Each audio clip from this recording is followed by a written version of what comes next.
Graphic era university Dehradun द्वारा राजधानी पटना के होटल मौर्य में रविवार को करियर गाइडेंस सेमिनार का आयोजन किया गया। इस सेमिनार में बिहार के सभी जिलों के 200 से अधिक छात्राओं ने भाग लिया। इस अवसर यूनिवर्सिटी के प्रोफेसर डॉक्टर NP सिंह ने सेमिनार में मौजूद छात्रों को संबोधित करते हुए करियर संबंधी टिप्स दिए। साथ ही उन्होंने ये भी बताया कि कैसे छात्र छात्राएं 12वीं के बाद अपना भविष्य बना सकते हैं। मीडिया से बातचीत करते हुए ग्राफिक एरा यूनिवर्सिटी देहरादून की खूबियों को भी बयां किया। साथ ही उन्होंने विश्वविद्यालय की तरफ से गरीब और मेधावी छात्रों को मिलने वाली सुविधाएं की जानकारी दी। देखिए, इस कार्यक्रम का मुख्य उद्देश्य ये था कि जो हमारा युवा छात्र है 12वीं के बाद और ग्रेजुएशन के बाद, उन बच्चों के अंदर एक कन्फ्यूजन है, जिसको वो बच्चे मानते हैं कि उनके अंदर कन्फ्यूजन है, हालांकि वो उनके पास ऑप्शंस और अपॉर्चुनिटीज़ हैं कि वो 12वीं के बाद क्या करना चाहेंगे, वो ग्रेजुएशन के बाद क्या करना चाहेंगे, कौन से कोर्स में एडमिशन लेकर के अपने जीवन की दशा और दिशा निर्धारित करना चाहते हैं। तो हमारा यहाँ आने का मकसद ये था कि हम उनको इस डिसीजन मेकिंग में ना मदद कर सकें। हमने उनकी बहुत विस्तार से बातचीत की और उनके प्रश्नों को जाना, उनकी जिज्ञासाओं को जाना, और अधिकांश बच्चों का यही वो था कि वो इस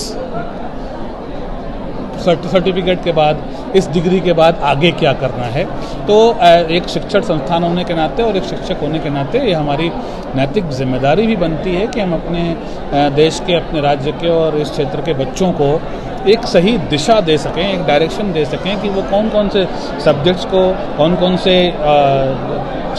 डिसिप्लिन्स को पढ़ें, किस यूनिवर्सिटी या किस ऑर्गेनाइजेशन को चूज़ करने में क्या क्या चीज़ें ज़रूरी होती हैं ना, आगे फ्यूचर कोर्स ऑफ एक्शन कैसे लेना चाहिए, इंस्टीट्यूशन को चूज़ करने के लिए क्या क्या पैरामीटर्स को देखना चाहिए, और उसके अलावा उनकी जो अपनी क्षमताएं हैं, उनकी जो अपनी कैपेसिटीज़ हैं वो क्या हैं, और उन कैपेसिटीज़ को यूज़ करके वो अपने आगे उनको कैसे अपने जीवन के लक्ष्य को प्राप्त करने में इस्तेमाल कर सकते हैं। तो इन विषय पर बड़ी गहनता से और बड़े लंबे और अच्छे वातावरण में बातचीत हुई, और बच्चों के प्रश्न भी हुए, उनके उत्तर भी हुए, और बड़ा मतलब एक सौहार्दपूर्ण वातावरण में एक बहुत अच्छी एक जो है ये मीटिंग कह लें आप उसको, या कॉन्फ्रेंस कह लें, या सेमिनार कह लें। बच्चे आपके पास आज आए इस उसमें जो है हमारे पास मेरे ख्याल से बिहार के इस हिस्से के करीब सारे हिस्सों के बच्चे हमारे पास थे। हमारे पास दरभंगा थे, मोतिहारी के थे, आरा के थे, छपरा के थे, पटना के बहुत सारे बच्चे थे, मुजफ्फरपुर के बच्चे थे।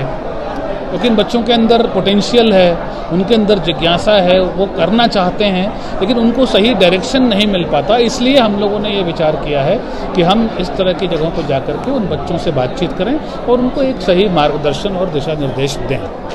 और बिहार जो है काफ़ी पिछड़ा राज्य में जाना जाता है, तो इस तरह का जो करियर गाइडेंस जो सेमिनार आपने किया वो कितना कारगर साबित होता है? देखिए, राज्य के पिछड़ेपन की सबसे बड़ी वजह ये होती है शिक्षा, सही और सामयिक तथा एक सटीक सोच की कमी, रोजगार की कमी, व्यवसाय की कमी, और उसके साथ साथ जो एक सही और एक ऐसा वातावरण जो होता है जिसको हम नैतिक वातावरण भी कह सकते हैं, अकादमिक वातावरण भी कह सकते हैं, इन सब की कमी होना। हमारा इस कार्यक्रम के थ्रू एक मैसेज और मकसद ये हमेशा से रहेगा कि बच्चे और युवा अपनी पोटेंशियल का सही इस्तेमाल करें, उसको अपने चरित्र के निर्माण में, अपने समाज के निर्माण में और अपने राज्य के निर्माण में अपना सही योगदान दें, अपने सपनों को, अपने परिवार के सपनों को, अपनी लोकेलिटी के सपनों को पूरा करने में पूरा सहयोग दें, और जो एक पॉजिटिव थिंकिंग है, क्रिएटिव थिंकिंग है, जो उनकी अपनी क्षमता है, उसका सही इस्तेमाल करें, जो कि आगे चल के समाज और देश के काम आ सके। उसमें शिक्षा, तकनीकी शिक्षा है, जैसे technical education, professional education, science education, law education, design, ये सारी जितनी भी चीज़ें हैं वो उनको कहीं ना कहीं उनके करियर के साथ साथ उनको एक सही सोच प्रदान करती है, उनकी लाइफ की एक दिशा बनाती है, और उसके लिए हमारा यहाँ पर आना एक मकसद रखता है, और ये मकसद यही है कि इन बच्चों को एक दिशा निर्देशन मिले। ये करियर गाइडेंस सेमिनार का आयोजन हम लोगों ने बिहार में इसलिए किया था कि बिहार की जो शिक्षा है वो पहले से काफ़ी समृद्ध रही है। ये भगवान बुद्ध और नालंदा विश्वविद्यालय की धरती रही है, वर्तमान परिवेश में अगर आप देखें तो देश में शिक्षा का जो स्तर है वो कोई भी सरकार हो वो ऊपर उठाने का कोशिश कर रही है।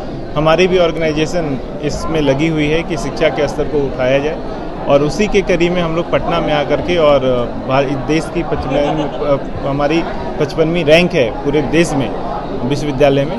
तो हम बच्चों को ये आके बताएं कि आप का जो आगे का करियर है उसका चुनाव सही से करिए, आप सही से पढ़ाई करिए और आपके लिए क्या क्या प्रोस्पेक्ट्स एंड पॉसिबिलिटीज़ है वो हमने बच्चों को बताया। और मुझे ऐसा लगता है कि बच्चे काफ़ी जान करके समझ करके और अब जो वो डिसीजन लेंगे वो उनका डिसीजन उनके भविष्य के लिए काफ़ी सार्थक साबित होगा।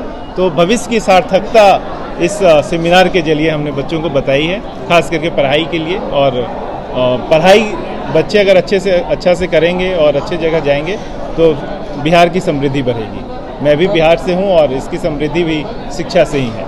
तो बिहार जैसे एक राज्य के लिए शिक्षा से समृद्धि संभव है, दूसरा जो को यहाँ पे कोई उपाय नहीं है। तो हम लोग एक शैक्षणिक संस्थान होने के नाते बच्चों को उत्साहित कर रहे हैं कि आप अच्छे से पढ़ें और अच्छा करें। गरीब और मेधावी बच्चों के लिए आपके पास क्या योजना है? हाँ, ये आपने बहुत सही सवाल किया है। गरीब और मेधावी बच्चों के लिए ये है कि अगर आप बहुत अच्छे बच्चे हैं तो हमारे यहाँ की जो फ़ी है वो बहुत कम है। अगर आप बहुत अच्छा करना चाहते हैं तो हम आपको प्रोत्साहित करेंगे। हमने छात्राओं को अपने फ़ी में जो फ़ी हम लेते हैं उसमें 10% की एक्स्ट्रा छूट दे रखी है।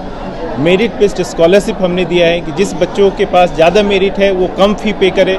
और अगर आप देखेंगे कोविड के बाद से तो विश्वविद्यालय हम एक ऐसे संस्थान हैं जो समाज को साथ लेके चलते हैं। कोविड के समय में अगर किसी घर में किसी पेरेंट्स की मृत्यु हो गई, जो कोविड का बहुत कठिन समय था, हम लोग कोशिश ये कर रहे हैं कि उस बच्चे की शिक्षा फ्री कर दी जाए और आज हम उसे फ्री में पढ़ा रहे हैं। तो ये एक हमारा सोशल ऑब्लिगेशन भी है, एक नागरिक होने के नाते, इस देश के शैक्षणिक समूह होने के नाते जो हमारा दायित्व है, सामाजिक दायित्व है, हम उसका भी निर्वहन करते हैं। अगर कोई गरीब है बच्चा तो उसके लिए भी हमारे पास छात्र कल्याण निधि से हम उसको पढ़ाने का कोशिश करते हैं। कोई भी जो भी हमारे टच में आता है और जो भी अच्छा करना चाहता है हम उसके लिए हमेशा मददगार साबित हुए हैं।